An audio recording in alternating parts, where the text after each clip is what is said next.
कौन ब्रह्मा का पिता है, कौन विष्णु की मां, शंकर का दादा कौन है, हमको दे बता। ये जानने के लिए कृपया सुनिए जगत गुरु तत्वदर्शी संत रामपाल जी महाराज के अमृत वचन सर्व पवित्र धर्मों के पवित्र शास्त्रों के आधार पर। गुण तीनों की भक्ति में ये भूल पड़ो संसार, कह कबीर निज नाम बिना कैसे उतरो पार। तीन देव की जो करते भक्ति उनकी कदे ना होवे मुक्ति। तभी तो हमारे सारे पूर्वज भूत बनवा दिए नज्ञानिया ने। और फिर हमारे से श्राद्ध कटवाओ, तुम्हारे पिताजी स्वर्ग में भूखे हैं। अरे नकलियो, स्वर्ग में जब कुछ है ही नहीं, वो स्वर्ग कहाँ हो गया जिसमें भूखे मरे हमारे पूर्वज। बोला स्वर्ग भेज दिए, गति कर दी उनकी, सारे क्रियाक्रम करे पाछे। और फिर न कहो भूखे हैं उनको ये दान करो, किसा मूर्ख बना रखा था इन्हें। अब ये देखिएगा श्रीमद् भगवत गीता अध्याय नंबर 7 का जयदयाल गोविंद का इसके अनुवादक हैं, गीता प्रेस गोरखपुर से ये छपी है। ये देखिएगा अध्याय नंबर 7 के 1, 2, 3 में गीता ज्ञानदाता कहता है कि अर्जुन अब ऐसा ज्ञान बताने जा रहा हूं जिसको जानने के बाद कुछ भी जानना शेष नहीं रहेगा। देखना अथ सप्तमोध्याय 7वां अध्याय प्रारंभ। श्री भगवान उवाच, इसमें कितना भी श्री कृष्ण उवाच नहीं है, भगवान उवाच। ये आप देख रहे हो सामने। अरे कृष्ण जी ने बोली, हे पार्थ अनन्य प्रेम से मुझ में आसक्त चित्त मेरे प्राण होकर तथा अनन्य भाव से मेरे प्राण होकर योग में लगा हुआ, जिस प्रकार से संपूर्ण विभूति बल ऐश्वर्य आदि गुणों से संपन्न सबके आत्म रूप मुझको संशय रहित जानेगा, उसको सुन। कहते तू मुझे अच्छी तरह समझ जाएगा, वो ज्ञान बताता हूं। साथ में देगा दूसरा श्लोक, मैं तेरे लिए इस विज्ञान से तत्व ज्ञान को संपूर्णता कहूंगा, जिसको जानकर संसार में फिर कुछ भी जानने योग्य शेष नहीं रह जाता। अब ये 5वें श्लोक में 2 प्रकृति बताई है। इस 7वें अध्याय के 5वें श्लोक में पृथ्वी जल अग्नि वायु आकाश मन और बुद्धि और अहंकार, ये तो 8 प्रकार की जड़। इस प्रकार ये तो 8 प्रकार से विभाजित मेरी प्रकृति है। यह 8 प्रकार के भेद वाली है। ये तो अपरा मेरी जड़ प्रकृति है। और इससे दूसरी जिससे यह संपूर्ण जगत धारण किया है, मेरी जीव रूपा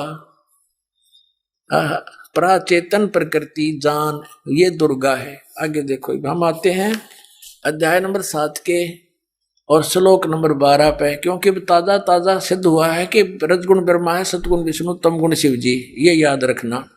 अब ये गीता ज्ञान दाता ब्रह्म है, काल है, और ये कह रहा है कि और भी जो सतगुण से उत्पन्न होने वाले भाव हैं, सतोगुण यानी विष्णु से सतिथि, और जो रजगुण से तथा तमगुण से, रजगुण ब्रह्मा जी से उत्पत्ति, तमोगुण से संहार शंकर जी से, तमगुण शंकर से संहार होने वाले भाव हैं, उन सबको मुझसे ही होने वाले हैं ऐसा जान, परंतु वास्तव में उनमें मैं और वे मुझ में नहीं है।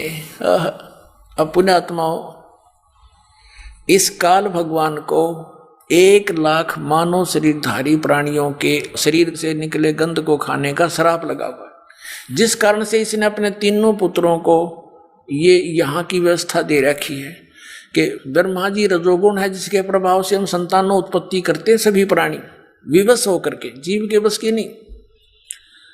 और सतोगुण श्री विष्णु जी के सतोगुण के प्रभाव से हम एक दूसरे में जकड़े हुए हैं, हमारे अंदर इतनी ममता भर रखी है, हमारे बस का नहीं से दूर हो सके। और तीसरा जो संहार करता है शंकर भगवान, ये भी काल का पुत्र है। तो इन तीनों से ये कहता है कि जो रजगुण से होता है ब्रह्मा जी से उत्पत्ति, और विष्णु जी से स्थिति, और शिव जी से संहार, जो कुछ भी हो रहा है इसका निमित्त कारण तो मैं ही हूं, पर मैं इनके सामने नहीं आता, इनसे अलग रहता हूं। अब आगे चलते हैं, देखिएगा अध्याय नंबर 7 और श्लोक नंबर आपने 12 पढ़ लिया। और भी जो सतोगुण से उत्पन्न होने वाले भाव हैं, यानी सचिथि, और रजोगुण जो ब्रह्मा से सृष्टि उत्पत्ति, और तमोगुण शंकर से जो संहार होता है, उन सब को मुझसे ही होने वाले हैं ऐसा ही जान, परंतु वास्तव में इनमें मैं और वे मुझ में नहीं है, इनसे बाहर है ये। अब 13वें में कहा है कि गुणों के कार्य रूप सात्विक राजस और तामस, इन तीनों प्रकार के भाव से, यानी इन्हीं के ऊपर आसक्त ये सारा संसार प्राणी समुदाय मोहित हो रहा है, इन तक सीमित है, ब्रह्मा विष्णु महेश तक। इन तीनों गुणों से, रजगुण ब्रह्मा, सदगुण विष्णु, तमगुण शिव जी से परे मुझ अविनाशी को नहीं जानता। ये कहते हैं इनसे ऊपर हूं मैं, अलग हूं। अब आगे देखो, अब 14वें में कमाल कर दिया, श्लोक नंबर 14 7वें अध्याय का। क्योंकि यह अलौकिक अर्थात अति अद्भुत त्रिगुणमयी मेरी माया, रजगुण ब्रह्मा, सतगुण विष्णु, तमगुण शिव जी के द्वारा फैलाया गया ये जाल, ये बड़ी दुस्तर है, बड़ा खतरनाक है। जो पुरुष केवल मुझको निरंतर भजते हैं वे इस माया को ब्रह्मा विष्णु महेश से ऊपर उठ जाते हैं, उल्लंघन कर जाते हैं। यानी जो ब्रह्म से लाभ होता है वो ब्रह्मा विष्णु महेश के लाभ से अधिक स्वर्ग प्राप्ति होती है। अब यहाँ कहते हैं 15वें श्लोक में कमाल कर दिया, 7वें अध्याय के गीता जी ने, माया के द्वारा जिनका ज्ञान हरा जा चुका है, रजगुण ब्रह्मा, सतगुण विष्णु और तमगुण शिव जी रूपी इस त्रिगुणमयी माया द्वारा जिनका ज्ञान हरा जा चुका है, जो केवल इन्हीं की भक्ति तक सीमित है, इनसे आगे किसी की सुनना नहीं चाहते। आसुर स्वभाव, राक्षस स्वभाव को धारण किए मनुष्यों में नीच और दूषित कर्म करने वाले मूढ़ लोग, मूर्ख, माम न प्रपदन्ते, मुझको नहीं भजते, यानी जो ब्रह्मा विष्णु महेश तक की भक्ति में लगे रहते हैं, उनके बारे में क्या बताया है कि असुर स्वभाव को धारण किए हुए मनुष्यों में नीच और तरह के जो वही हो, और दूषित कर्म करने वाले मूर्ख लोग। परमात्मा ने 600 वर्ष पहले कहा था, 3 देव की जो करते भक्ति उनकी कदे ना होए मुक्ति। और गीता जी ने इनको क्या संज्ञा दे दी आपके समक्ष है। इस ब्रह्मा विष्णु, रजगुण ब्रह्मा, सतगुण विष्णु, तमगुण शिव जी के पुजारियों को, राक्षस स्वभाव को धारण किए हुए मनुष्यों में नीच, दूषित कर्म करने वाले मूर्ख, 4 गाली इकट्ठी दे रखी गीता जी में। दास नहीं कह रहा, अपने सदग्रंथ कह रहे हैं जिनको हम शिरोधार्य मानते हैं। अब ये कौन है आगे और क्लियर हो जाता है। देखिए, ये कहता गीता ज्ञानदाता कि मेरी भक्ति भी ना करते। आगे देखो, अब 7वें अध्याय का 20वें श्लोक में और कंसेप्ट क्लियर किया है। उन भोगों की कामना द्वारा जिनका ज्ञान हरा जा चुका है, ब्रह्मा विष्णु महेश से मिलने वाले अस्थायी लाभों से, जैसे रावण ने सोने की लंका बना ली और के चला उसके साथ, शर्मा मार लिया लंका ने। उन भोगों की कामनाओं के द्वारा जिनका ज्ञान हरा जा चुका है, वे अपने स्वभाव से प्रेरित होकर उस नियम का धारण करके अन्य देवताओं को भजते हैं। ब्रह्मा विष्णु महेश भी अन्य देवताओं में आते हैं, अर्थात उनकी ही पूजा करते हैं। और 21 में क्या कहा, 7वें अध्याय के 21वें श्लोक, अब जो सकाम भक्त जिस देवता के स्वरूप को श्रद्धा से पूजना चाहता है, उस भक्त की श्रद्धा को मैं उसी देवता के प्रति स्थिर कर देता हूँ। मैं देता हूँ उनको, थोड़ा बहुत लाभ मिलता है तो मैं वहां फिट रखता हूं उनको। कभी विष्णु के रूप में प्रकट हो जा, किसी के शिव जी के रूप में।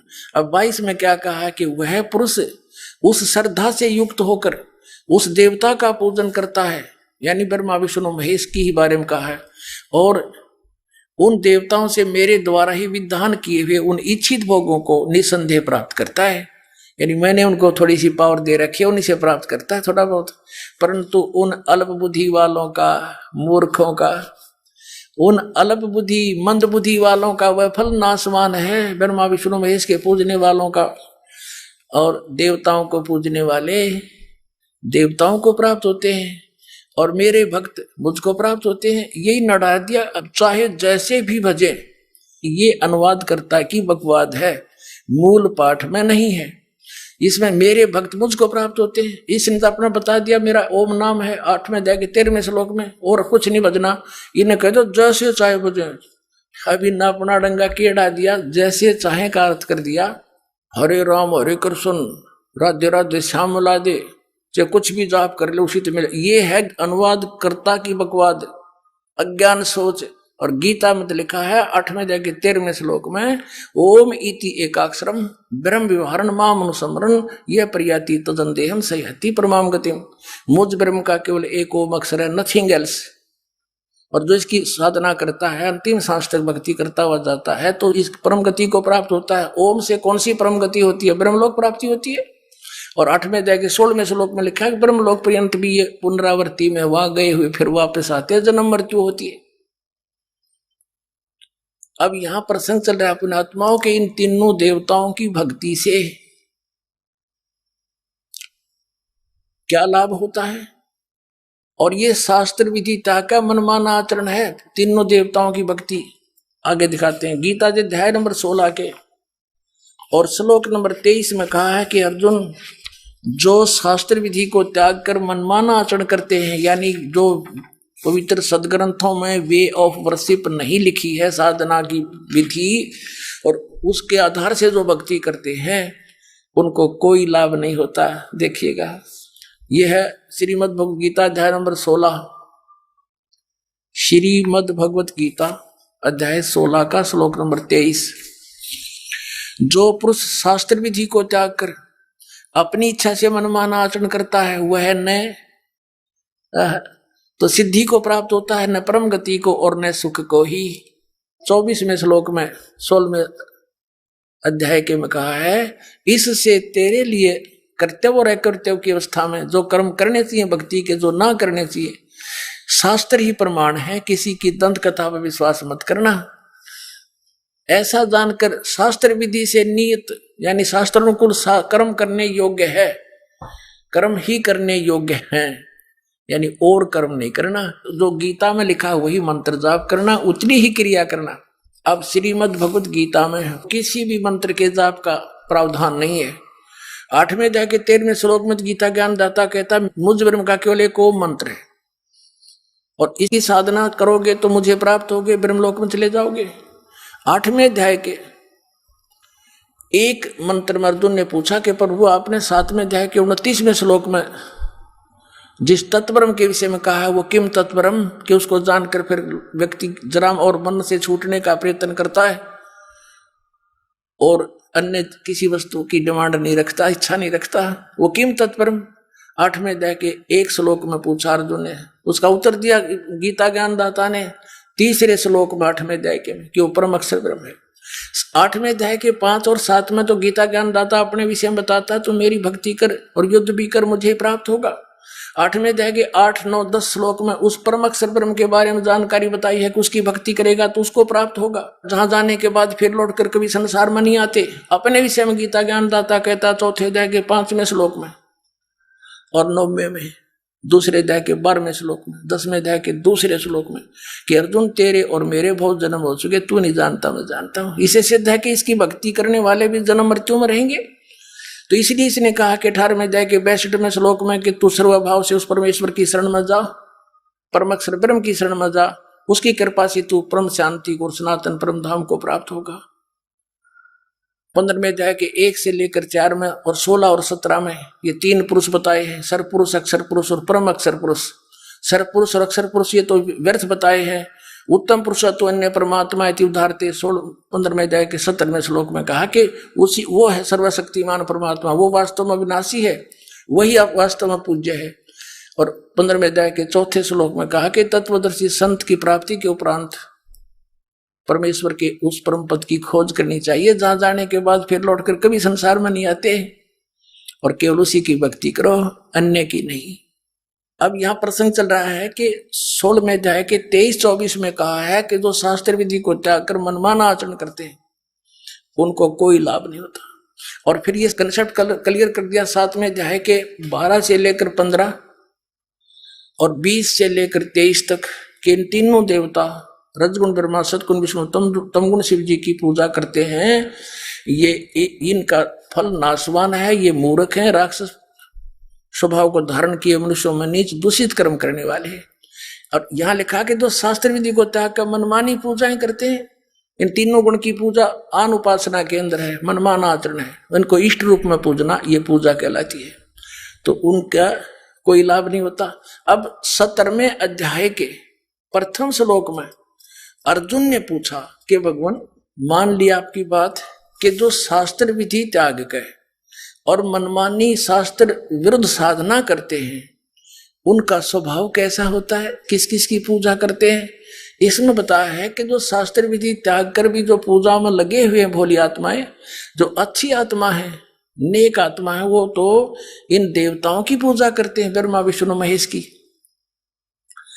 और दूसरे जो उससे निम्न स्तर के हैं वो पूजते भैरव भूत बेतालों को, जंतर मंत्र फू फा शेवड़े पेवड़े बनकर अपना जीवन नष्ट कर देते हैं।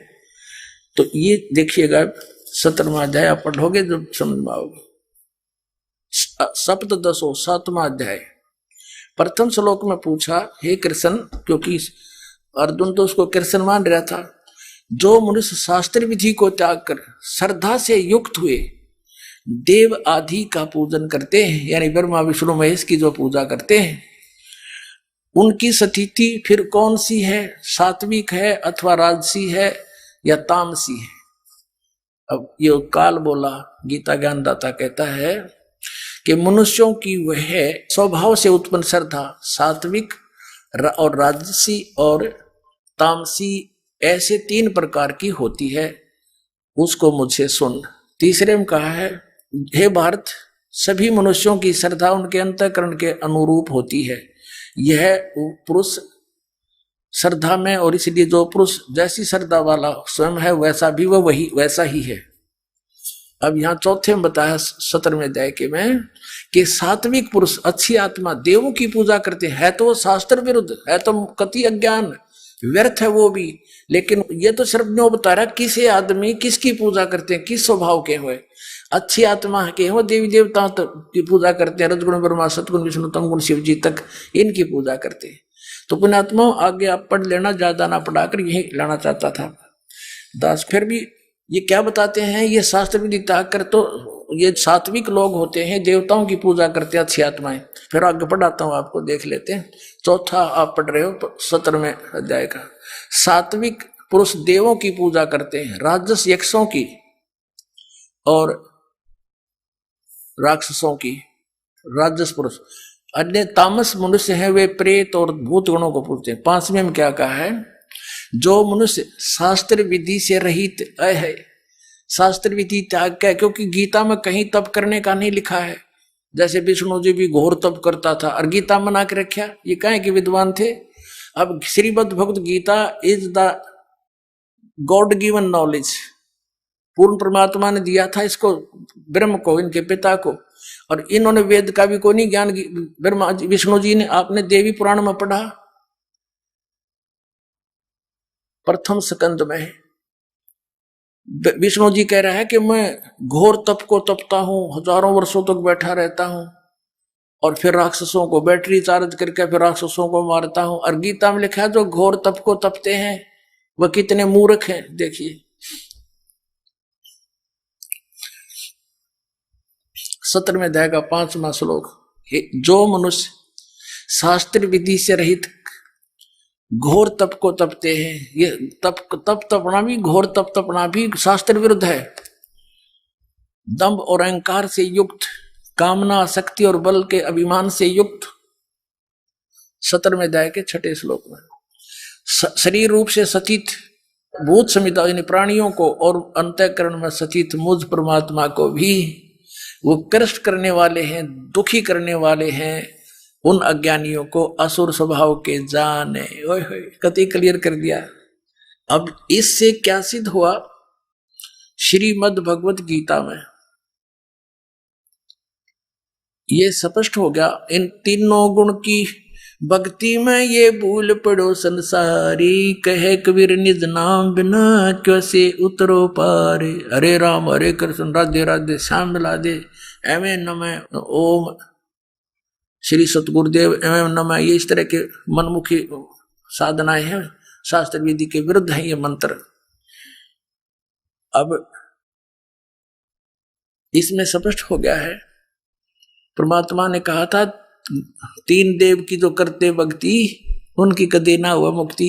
अरे पवित्र श्रीमद् भगवत गीता ने स्पष्ट कर दिया कि इन तीनों देवताओं की भक्ति करते हैं, वो है तो शास्त्र विरुद्ध है।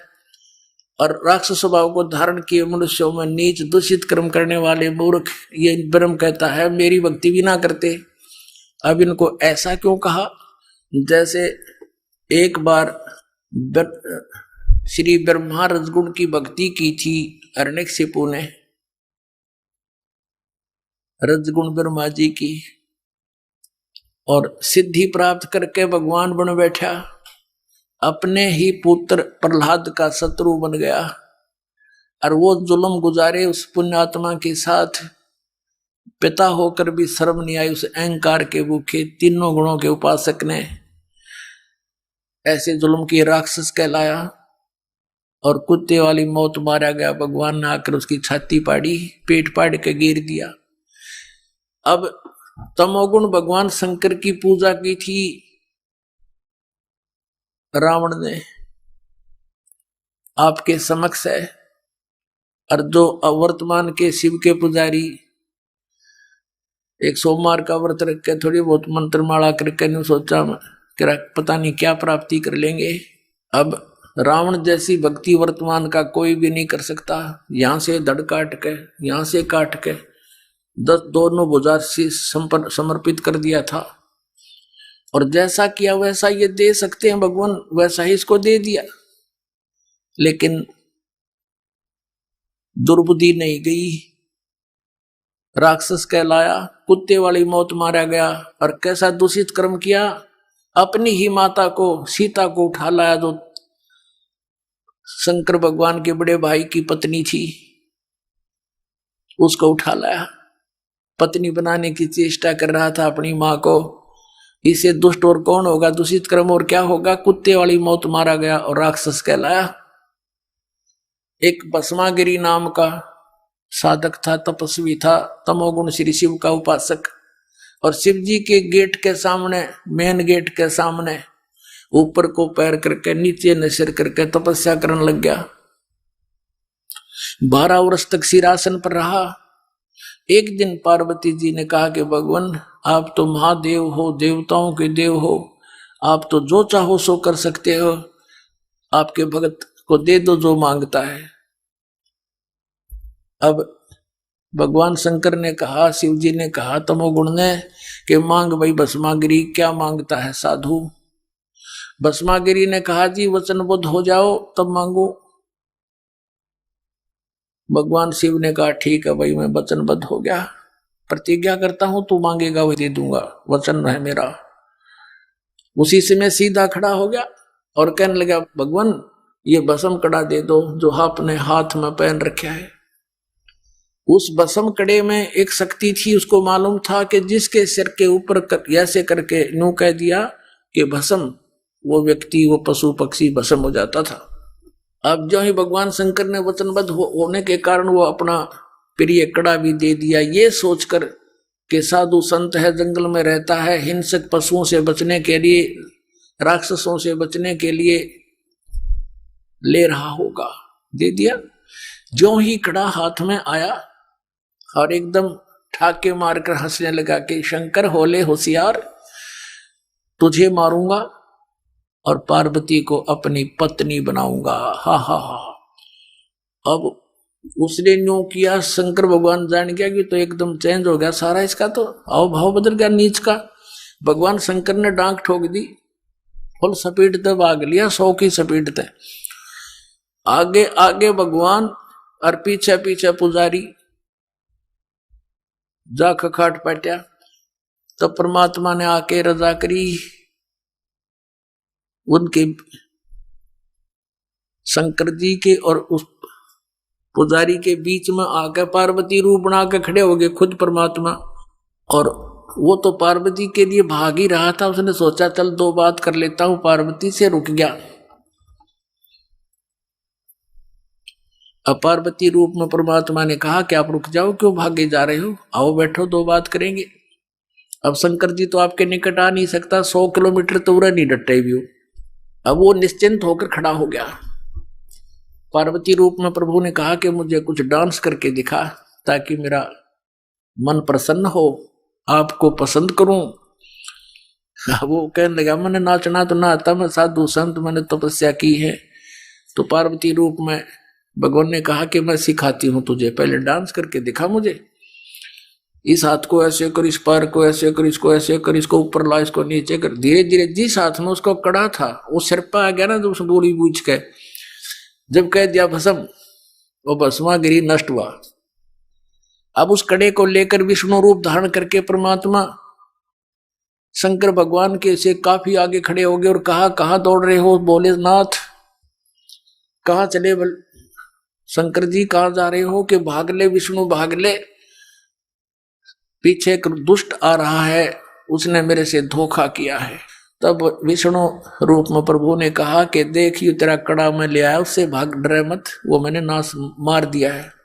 कि नहीं नहीं ये कोई और होगा, कि वही है, चिंता ना कर। दौड़ता दौड़ता पूछ रहा कैसे क्या कर दिया, कि मैंने उसको ऐसे ऐसे पार्वती रूप बनाया, उसके सामने खड़ा हो गया, उसको गंड हाथ नचा के, नाच नचा के, और उसको ऐसे किया जब वो मार दिया। शंकर भगवान ने कहा मुझे उसकी वो ऐस दिखा दे, राख कहां सी जड़िया है। वो ल्या के दिखा लिया ना कि यो पड़ा उसकी राख। जब कलेजे की धड़कन बंद हुई भगवान शिव जी की, जिसको अविनाशी कहा करते, अजरो अमर मृत्युंजय कालज सर्वेश्वर महेश्वर। बताओ, ये थे हमारे टीचर हिंदू धर्म के नकली गुरु, मूर्ख बना रहे हमारे को हजारों वर्षों से। अपने आत्माओं,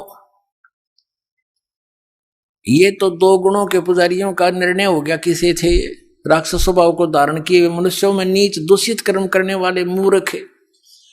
अब भस्मा गिरी जैसा नीच कर्म कौन करेगा, भगवान की पत्नी पे, और नीच खराब कर दिया अपनी मां पे, तो इसे दुष्ट गीता जी में कहा है, राक्षस स्वभाव को धारण किए। भस्मा असुर कहलाया, भस्मा राक्षस कहलाया, भस्मा गिरी से।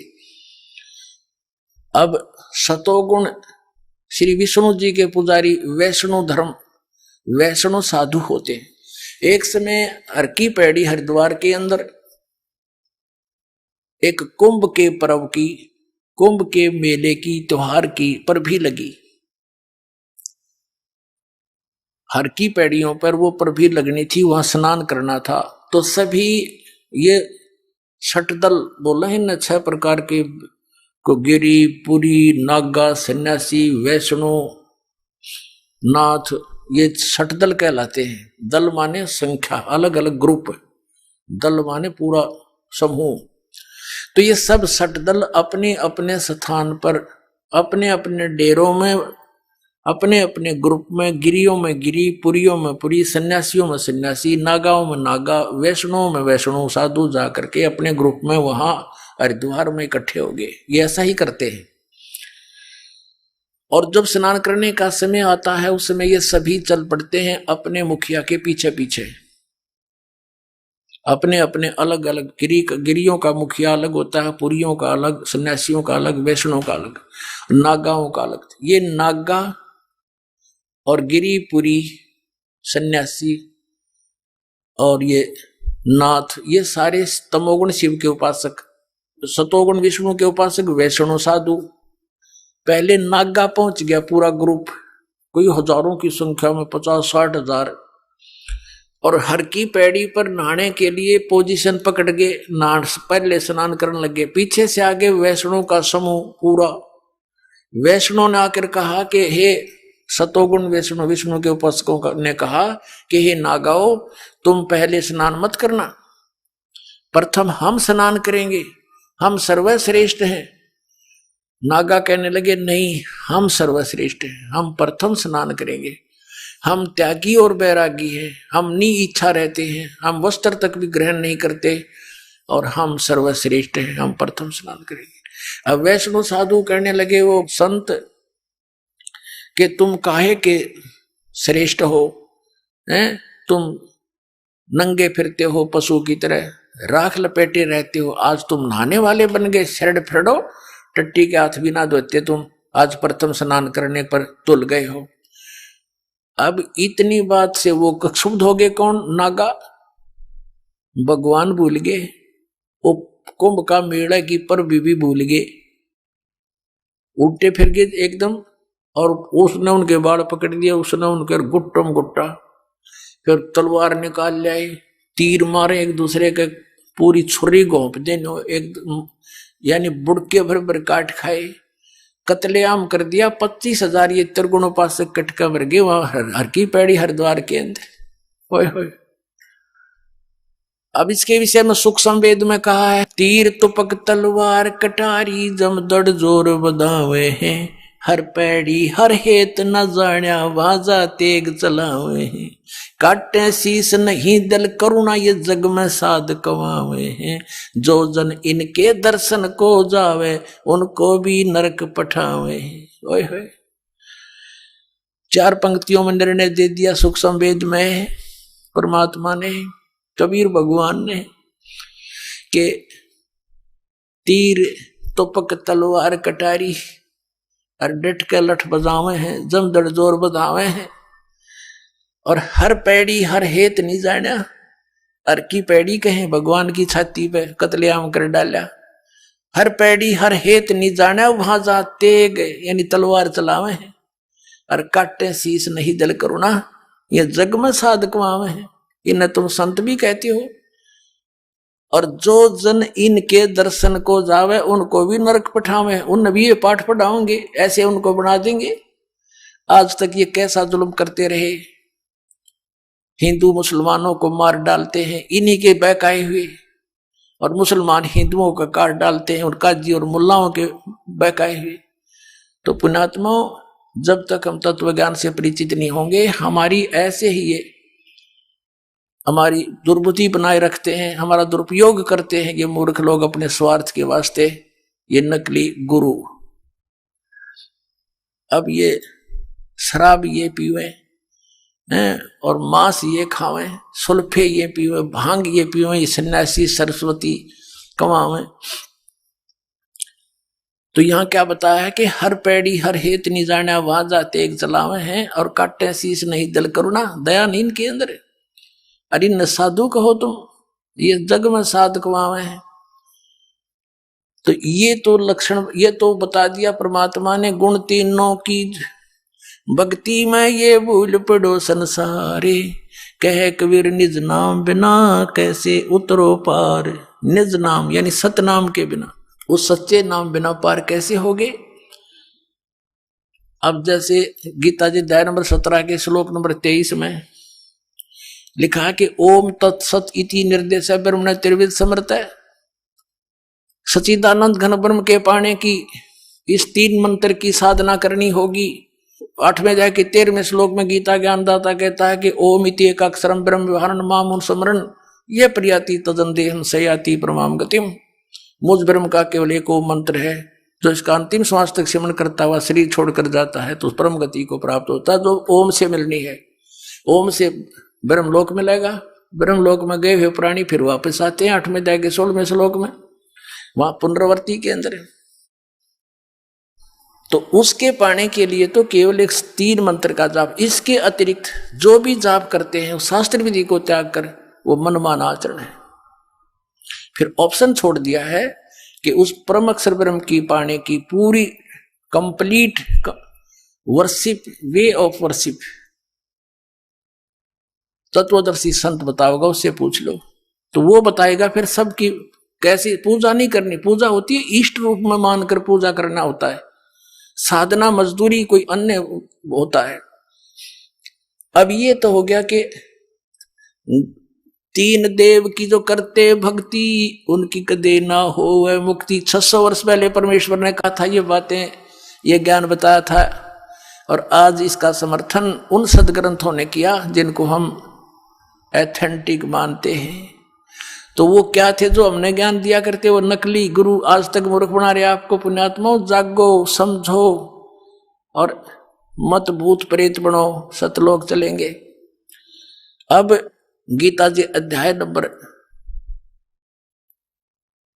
7 के श्लोक नंबर 16 और 17 और 18 में गीता ज्ञान दाता ब्रह्म अपनी साधना करने वालों की बताता है कौन कौन करते हैं।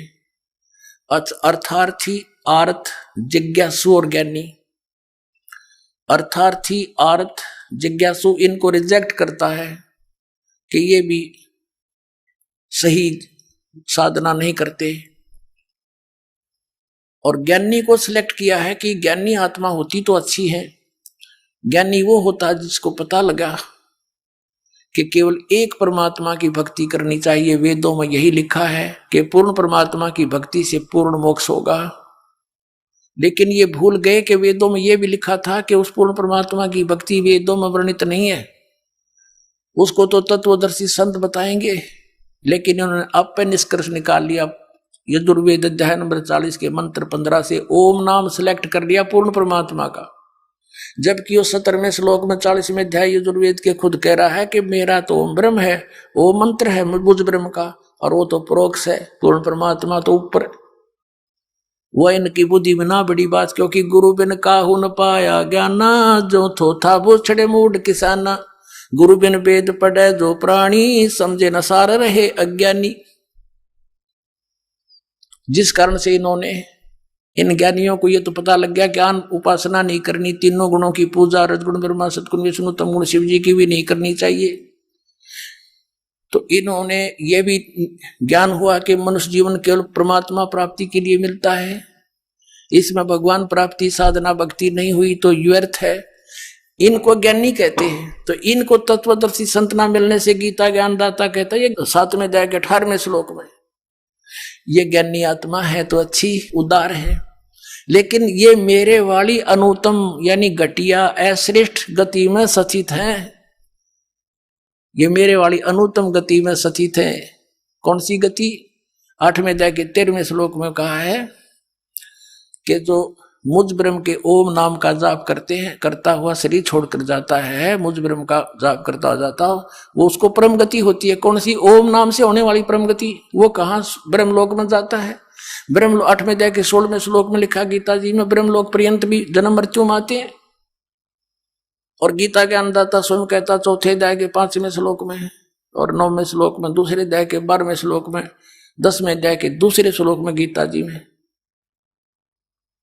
कि तेरे और मेरे बहुत जन्म हो चुके हैं, तुम तो नहीं जानता, मैं जानता हूं। फिर जब तक जन्म मृत्यु है, फिर 18वें अध्याय के 62वें श्लोक में कहा कि इससे तेरे लिए होए होए कहते तू सर्वभाव से उस परमेश्वर की शरण में जा, जिसकी कृपा से तू परम शांति को और सनातन परम धाम को प्राप्त होगा, उसकी कृपा से ही।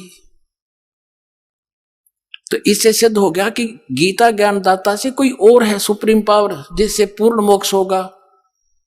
15वें अध्याय के 4थे श्लोक में कहा कि तत्वदर्शी संत की प्राप्ति के पश्चात परमेश्वर के उस परम पद की खोज करनी चाहिए, जहां जाने के बाद साधक फिर कभी लौट कर संसार में नहीं आता, और केवल उसकी पूजा करो, अन्य की सब त्याग दो। अपनी भी पूजा को रिजेक्ट करता है, पूजा मान इष्ट रूप में मानना। तो यहां इन अज्ञानियों से, अनाड़ियों से कोई पूछता है कि गीता जी अध्याय नंबर 7 के श्लोक नंबर 18 में गीता ज्ञानदाता अपने से अन्य अपनी गति को भी अनुत्तम क्यों बताता है? तो कहते हैं उसका अर्थ अनुत्तम नहीं, सर्वश्रेष्ठ मानो, जिससे उत्तम कोई और गति ना हो, जिसको प्राप्त हो जाता है उसके बाद और कुछ जानना शेष रहता, इसलिए इसको अनुत्तम, वो अनुत्तम गति है। मूर्ख बना रहे। 4ठी कक्षा के बालक ने पूछ ले, अगर इससे अधिक अच्छी कोई श्रेष्ठ गति नहीं होती, इनकी बात मान ले, तो ये 18वें अध्याय के 62वें श्लोक में कह रहा है कि उसकी शरण में जा, सर्वभाव से उस परमेश्वर की शरण में जा, जिसकी कृपा से तो परम शांति को प्राप्त होगा। 8वें अध्याय के 5 और 7 में गीता ज्ञानदाता अपनी साधना बताता है, मेरी पूजा कर मुझे प्राप्त होगा। और 8, 9, 10 में उस परम अक्षर ब्रह्म की पूजा, पूर्ण परमात्मा की पूजा के लिए कहता, उसके लिए तत्वदर्शी संत खोज ले। चौथे अध्याय 34वें श्लोक में कहा।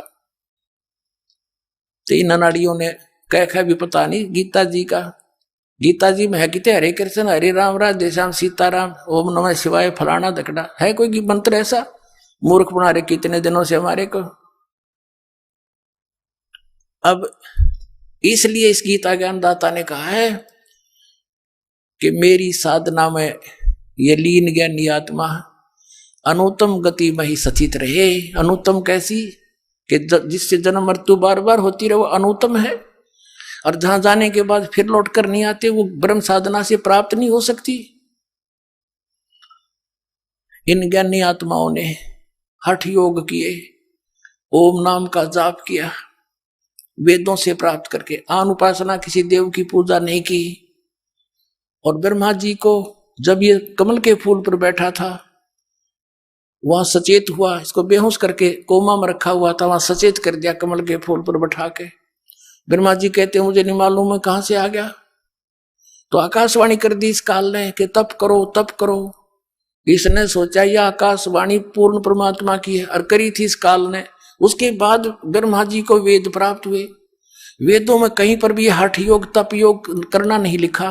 तो इस ब्रह्मा के इस लोक वेद से कि मुझे आकाशवाणी हुई है तप करने की, हठ योग करने लग गए। ये ओम नाम का जाप वेदों से ले लिया, हजारों वर्ष तक डले डोते रहे।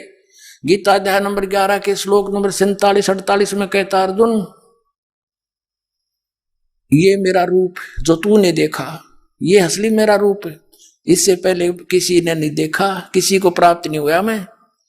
और मेरे इस रूप की प्राप्ति अर्थात मेरी प्राप्ति न वेदों वर्णित विधि से, न तप से, न जप से, न किसी क्रियाओं से कोई नहीं कर सकता। इति सिद्धम कि वेदों में वर्णित विधि ओम नाम से और जो भी साधना क्रिया करते हैं यज्ञों से परमात्मा प्राप्ति नहीं से कुछ अन्य लाभ हो जाते हैं। वो लाभ इन ऋषियों को हो गए, सिद्धियां आ गई, एक दूसरे को ऊपर प्रभु पाकी के, किसी को भस्म कर दिया, किसी को जो है ना दुराशीष दे दी, जिस कारण से इनसे डरने लग गए।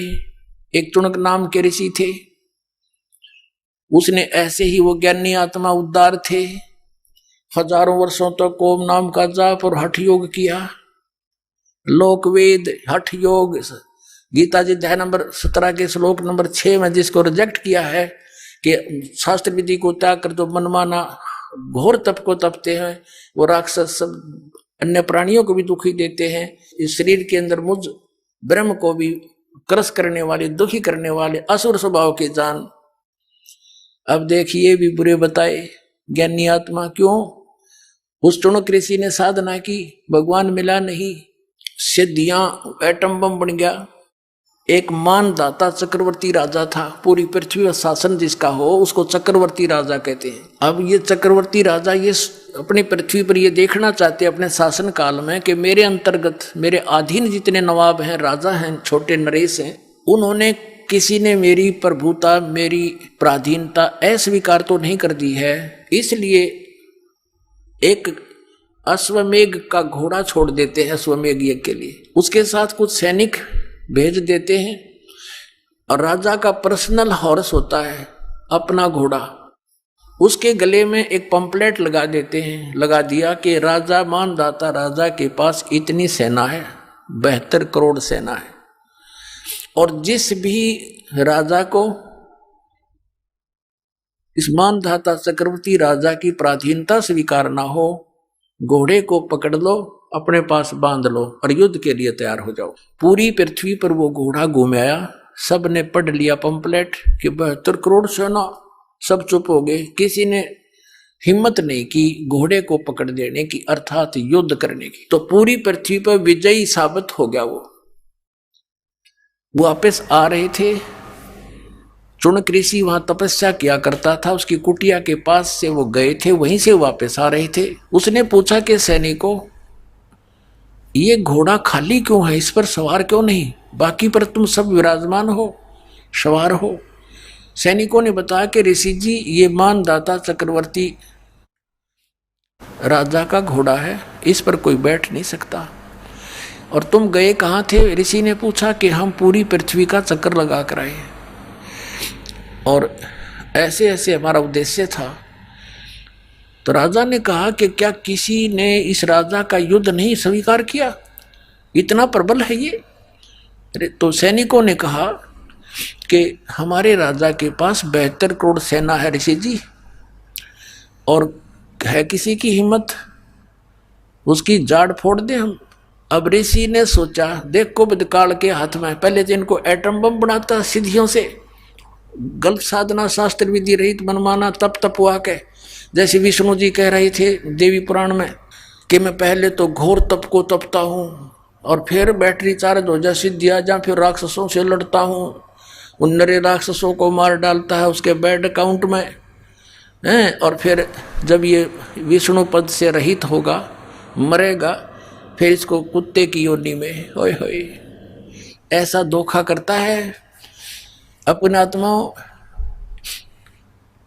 परमात्मा बताते हैं।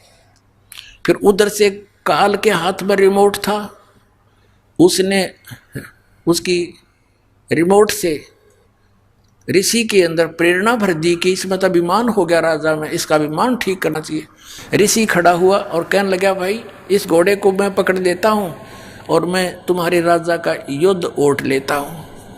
सैनिक कहने लगे, रे कंगले कंगाल, तेरे दाने खाने को नहीं, और युद्ध करेगा तो मानदाता चक्रवर्ती राजा के पास अपने फेरले माड़ा बोल वाला बैठ के, मत पंगे में पा दे, जप ले अपनी भक्ति कर, जो सा काम करया करे ऋषि वही कर तू। ऋषि बोला, भाई मन ने तो पकड़ दिया है घोड़ा, और जाओ कह दो तुम्हारे राजा ने। वह तो त्यार थोड़ा बांध दिया घोड़ा उसके वृक्ष के झोपड़ी जिस वृक्ष पर डल रही थी। राजा को आके सुना दिया कि ऐसे ऐसे पूरी पृथ्वी पर तो किसी ने आपका घोड़ा पकड़ा नहीं, एक चुनक नाम के ऋषि ने आपका युद्ध स्वीकार कर लिया। अब राजा को बताया गया मंत्रियों के द्वारा कि जी आज एक व्यक्ति ने हिम्मत करी है, कल दूसरा करेगा, ये राजनीति होती है, ऐसे तो सिर उठाएगी दुनिया, इसको कुचल डालना चाहिए। राजा बोला, जाओ 18 करोड़ सेना एक बार भेज दी तो उसके एक व्यक्ति को मारने के लिए, ताकि और भी डर जाएं, भयभीत हो जाएं कि इतनी सेना आ गई हो, तेरे की तो बड़ा तगड़ा राजा है। उधर से ऋषि ने अपने सारे जीवन में जो डले डोए थे उसकी 4 एटम बम बना दिए वचन से, सिद्धि का बहुत बड़ा एटम बम। ये साइंस वाले तो फेल है उनके आगे, अगर किसी में वचन शक्ति हो संत के अंदर तो इन सारे फेल कर दे, वो वैसे वहीं के वहीं पानी बना दे। ऐसी सिद्धियां भी होती हैं। अब ऋषि ने अपनी 4 पुत्री बना ली, 4 एटम बम बना दिए अपनी सिद्धि से, अपनी शक्ति भक्ति जो सारा दिन सारे जीवन में डरे डोए थे। एक पुतली छोड़ दी, 18 करोड़ अक्षौणी सेना का कत्लेआम कर दिया, नाश कर दिया। राजा ने दूसरी टुकड़ी 18 करोड़ की भेज दी, ऋषि ने दूसरी पुतली छोड़ दी। 72 करोड़ सेना चक्रवर्ती राजा की नाश कर दिया। अब इसके बारे में सूक्ष्म वेद में बताते हैं, 72 अक्षौणी खा गया ये चुनक ऋषि सुअर एक, दे धारे जोरा फिरे ये सभी काल के बेख। हे भगवान, कबीर साहेब बुद्धि छोड़। परमेश्वर ने आके बताया कि ये 72 अक्षौणी 72 करोड़ सेना खा गया कौन? वो ऋषिवर, ऋषिश्वर, ऋषियों में भी श्रेष्ठों में भी श्रेष्ठ ऋषि के ये लक्षण है यहाँ के नकली ऋषियों के। इनको हम ऋषि कहीं तो राक्षस कहना चाहिए इनको। बता ऋषि का क्या मतलब? पंगा लेने का। वो अपनी भक्ति करे, राजा अपना काम करे, जाने तो करता रहे। तो ये राक्षस स्वभाव को धारण किए हुए ये ऐसे लोग हैं। और इसलिए गीता ज्ञानदाता कहता है मेरी साधना भी उत्तम नहीं अनुत्तम है, इसे कुकर्म करेंगे फिर ये बाद में इसको करके ने। अब क्या बताया भगवान ने, कबीर साहब ने, कि 72 अक्षौणी खा गया, कत्लेआम कर दिया, सन खा ली वो। और चुनक ऋषि ईश्वर एक, ये दे धारे मौत फिरे, जोरा माने मौत तुम न ऋषि को, ये तो चलते फिरते जल्लाद हैं, जल्लाद। थोड़ा सा इन्हें छेड़ दे जब तेरा जो नाश होगा पहले। संतों के ये काम होया करें। कबीर परमात्मा आए थे, भगवान पत्थर मारे, डले मारे, तेल के उबलते हुए सरसों के कढ़ाई में डाल दिया, टुकड़े टुकड़े कर दिए, फिर भी खड़े पाए मालिक। और किसी को बद्दुआ नहीं दी। ये होते महात्मा। आइए अब हम उन श्रद्धालुओं के अनुभव जानते हैं जो जगत गुरु तत्वदर्शी संत रामपाल जी महाराज जी से दीक्षा प्राप्त कर चुके हैं तथा उनके द्वारा बताए गए भक्ति मार्ग पर चल रहे हैं। नमस्कार जी। सत साहिब जी। क्या नाम है जी आपका? जी मेरा नाम सुमन जटियान है।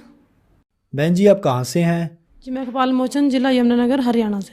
संत रामपाल जी महाराज की शरण में आप कब आए? जी मैं संत रामपाल जी महाराज की शरण में 9 दिसंबर 2017 को आई। संत रामपाल जी महाराज की शरण में आने से पहले क्या आप कोई भक्ति साधना भी करती थी? संत रामपाल जी महाराज की शरण में आने से पहले मैं देवी देवताओं की भक्ति करती थी और पितृ पूजा करना, सोमवार के व्रत रखना, देवी की मतलब दुर्गा की पूजा करना या फिर श्याम जी के जैसे एकादशी के व्रत रखना, ये सब पूजाएं करती थी। इन सभी भक्ति करने से मेरे को कोई लाभ नहीं हुआ। हमारे घर में बहुत ज़्यादा क्लेश रहता था। शादी के बाद जैसे मेरे हस्बैंड ड्रिंक करते थे, वो लड़ाई झगड़े करते थे। उन दिनों में व्रत भी रखती थी। कई बार तो ऐसा होता था जैसे मैंने व्रत रखा है, शाम को जैसे मैंने पूजा करनी है, उसी टाइम जैसे ये ड्रिंक करके आए हैं, लड़ाई झगड़े होते थे, बहुत क्लेश होते थे, मतलब कोई सुख नहीं था उस टाइम। बहन जी संत रामपाल जी महाराज की शरण में आने का क्या कारण बना, कैसे आना हुआ? सर संत रामपाल जी महाराज की शरण में मैं ऐसी आई कि 2014 में अगस्त में यमुनानगर में डाइट कॉलेज में जैसे मेरा एज ए प्रोजेक्ट के अंडर एक मास्टर ट्रेनर में नंबर पड़ा, तो उस टाइम वहाँ पे एक मैडम रहते थे, तो वो भी मेरी तरह इतने जिज्ञासु थे कि परमात्मा जैसे एक कहते हैं कौन है, कैसे हैं। वो भी बताते थे कि मैं भी व्रत रखती हूँ। वो भी मेरी तरह मतलब आन उपासनाएं करते थे, देवी दुर्गा की पूजा करना या मतलब दूसरे देवताओं को मानना। उन दौरान मतलब भागवत पढ़ रही थी, जैसे मेरे फ़ोन में डिजिटल में मैंने भागवत की हुई थी। मेरे को पंजाबी आती थी, संस्कृत नहीं आती थी, तो मेरी जिज्ञासा बहुत थी कि ऐसा इसमें क्या है, हर कोई पढ़ता है। तो उन दिनों वो मैडम भी ऐसे ही पढ़ रहे थे। मेरे को अभी भी याद है कि जब यहाँ पे कुरुक्षेत्रा में गीता जयंती में मेरे को एक मैडम आते थे हमारे साइकोलॉजी के, उन्होंने हमें एक किताब दी जिनका नाम था गहरी नज़र गीता में। तो वो कहते हैं कि गीता जयंती पे कुछ लोग मतलब ये पुस्तकें लेके मतलब बता रहे थे कि ये पढ़नी चाहिए। तो मैंने सोचा कि आप भागवत पढ़ते हो तो आप लोगों के लिए ले आऊँ। सभी ने अपने डोर में रख दी। तो मेरे को इतनी जिज्ञासा थी कि मैं फ़ोन से छोड़ के मैंने सोचा कि फ़ोन में दिक्कत पड़ती है तो मैं इसको पढूं। जब मैंने उनको पढ़ा तो मैंने उन मैडम को बताया जो मेरे साथ क्लर्क है वहाँ पे।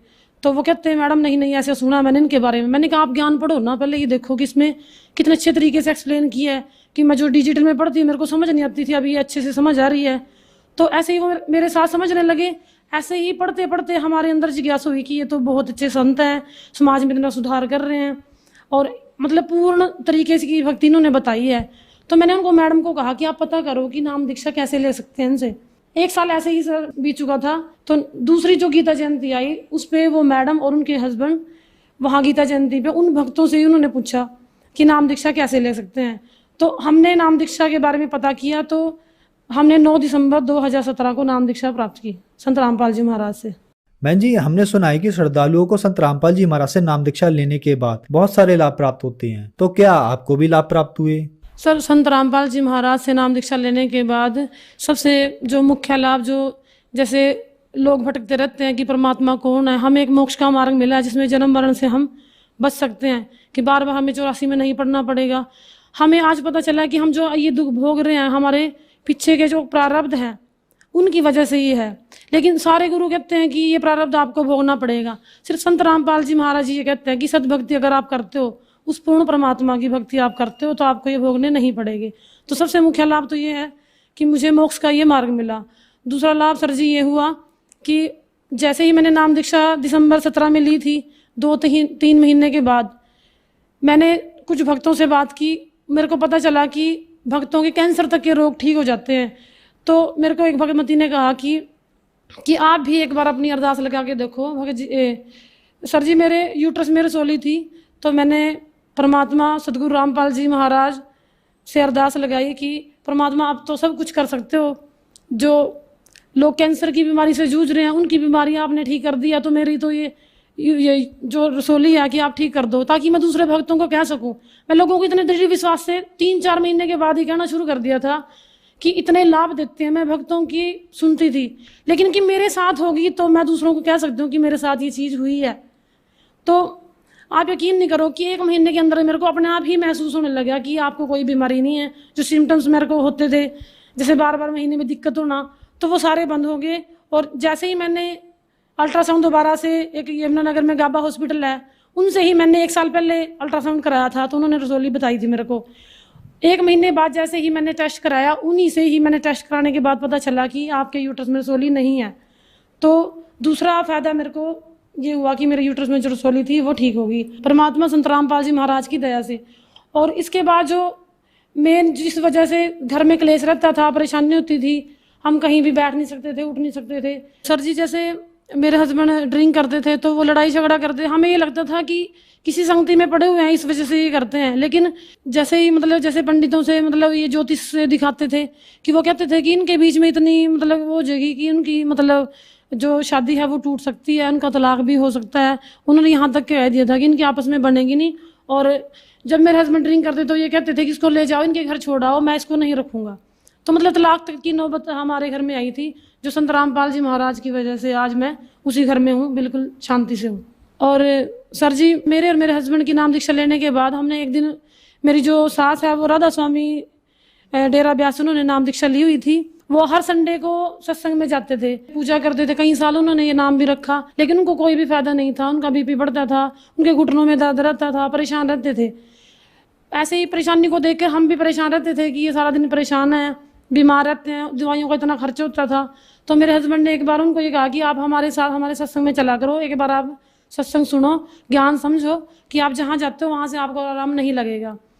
तो सर जी हमारे जो सास हैं वो एक बार हमारे साथ सत्संग में गए, उन्होंने ज्ञान सुना, फिर हम उनको दोबारा अपने साथ सत्संग में ले गए। ऐसे ही उन्होंने 2-3 बार सत्संग सुनने के बाद उन्होंने कहा कि मेरे को नाम दीक्षा दिलवा दो, ये ज्ञान बहुत सही है कि मैं अब तक जो साधना कर रही थी या जो फिर नाम जपती थी वो सही नहीं था। संत रामपाल जी महाराज से उन्होंने जब नाम दीक्षा ली, उनको बहुत फायदे हुए। उनका बीपी अब नॉर्मल आता है, कंट्रोल में रहता है, संत रामपाल जी महाराज की दया से बिल्कुल ठीक है। बहन जी आप एक एजुकेटेड पर्सन हैं और आप एक टीचर भी हैं, तो जो दर्शक आज आपको देख रहे हैं आप उन्हें क्या संदेश देना चाहेंगी? सर मैं उनको ये संदेश देना चाहूँगी कि पहले लोग अनपढ़ थे, पढ़े लिखे नहीं थे। पंडित लोग जो पढ़ के अपने ग्रंथ में से बता देते थे या फिर मुल्ला काजी जो बता देते थे, लोग उस पर विश्वास कर लेते थे। लेकिन आज सारा समाज पढ़ा लिखा है, युवा वर्ग आज शिक्षित है, वो खुद अपने ग्रंथों को देखे, जांचे, परखे, उसमें ये बताएं कि जो संत रामपाल जी महाराज अपने सत्संग के द्वारा जो ज्ञान लोगों को प्रदान कर रहे हैं वो अपने उस ग्रंथ में उसका मिलान करें और उस ज्ञान को समझें। आप देख रहे हैं कि हमारे जो भारत नहीं विश्व में भी काफ़ी लोग संत रामपाल जी के ज्ञान को सुनने के बाद उनके नाम को ग्रहण कर रहे हैं। डिजिटल में भी कई पुस्तक सेवाओं के ऑर्डर आते हैं कि लोग पढ़ते हैं, किताबें मंगाते हैं। किताब पढ़ने के बाद, किसी को सत्संग सुनने के बाद या फिर टीवी पर जो चैनल आते हैं वो सुनने के बाद लोग बहुत ज़्यादा जुड़ रहे हैं, जिनको आर्थिक, मानसिक और शारीरिक काफ़ी लाभ हो रहे हैं। तो मैं जो पढ़ा लिखा समाज है उनसे यही प्रार्थना करना चाहूँगी कि एक बार संत रामपाल जी महाराज के सत्संग सुने, उनके ज्ञान को समझे। ऐसा ना हो अपना इतना कीमती जो जीवन है उसको ऐसे ही व्यर्थ कर दे। हम पढ़ लिख के इतने चालाक हो जाते हैं कि हम ये सोचते हैं कि जो ज्ञान है वो मेरे अंदर ही है, कोई दूसरा हमें समझा नहीं सकता। या फिर ये कहते हैं कि हमें तो गुरु बनाने की जरूरत नहीं है। जब हम पढ़ते थे हमें थोड़ा ये लगता था कि गुरु बनाना कोई ज़रूरी नहीं है, लेकिन जब इंसान पे दुख आते हैं, तकलीफ आती है, तो वो परमात्मा की तरफ देखता है। परमात्मा को मिलाने का काम गुरु करता है। और इस संसार में इस समय खुद कबीर साहिब परमेश्वर संत रामपाल जी महाराज के चोले में आए हुए हैं। तो आप उनसे नाम दीक्षा लें और अपना सद्भक्ति मार्ग लेकर कल्याण करवाएं। धन्यवाद जी। धन्यवाद।